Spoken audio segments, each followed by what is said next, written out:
Hey flippers, it's your boy Eduardo and do I have a story for you. So I was thrifting the other day looking for a unique item when I came across this old dresser and I'm thinking, yeah, this could be a fun DIY project. It was in rough shape, but I had a vision and I knew I could make it work. I wanted to make the dresser look more modern, so I decided to remove the panel molding with a hammer and a chisel. It was actually easier than I thought. Anyway, back to the story. I was removing these drawers one by one to sand them and one of them wouldn't budge.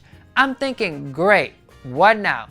I put some elbow grease and yanked it out hard. Old photograph, documents, and letters came flying out of it. And as a nosy person that I am, I went through them. And I swear to God, these are old newspaper clippings and personal letters addressed to Sean Penn. Yes, the Sean Penn. And it dates back to the 80s. That's before I was even born. Now, I don't want to jump to conclusions, but I think I might have stumbled upon some of Sean Penn's childhood memorabilia. What really convinced me was this thank you letter addressed to him for submitting an audition for the Actors Studios. I mean, it's not every day you find something like that in a thrift or dresser. But here's the thing, I'm not exactly sure what to do with it. Do I try to contact Sean and return it to him? Or should I sell it and make a fortune? I mean, this could be my big break. I don't even know how those ended up in this dresser in the first place. Did Sean Penn donate it to the thrift store? Did someone else accidentally put it in there? Was it some kind of elaborate prank? I have so many questions. Anyways, we should probably get back to the dresser. I decided to create an accent molding that runs on one side of the drawer. As you can see, I went with a bold, bright color for the paint job. I wanted something that would really pop. And I think I achieved that. I also created this unique looking handles made out of resin that has a hexagon shape.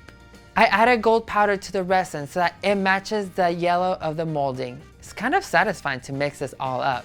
I reused the old handle from the dresser and popped the design out of it. I super glued the resin I made earlier on the top of the handle. Next, I drilled a hole through the dowel to attach the handle. Make sure you drill through the same hole where the previous knobs were. I got super lucky because the original legs just screwed right on off, and good thing because they are for sure getting replaced with golden bracket legs.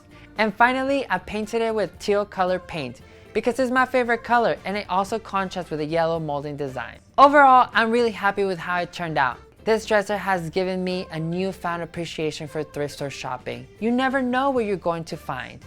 In the end, this modern dresser turned out to be a one-of-a-kind piece with a story to tell. Moral of the story, you never know where you're gonna find flipping furniture. My name is Eduardo, and if you really enjoyed this video, go follow our page and hit that like and share button for more great transformations only on Flipped, a series by Blossom.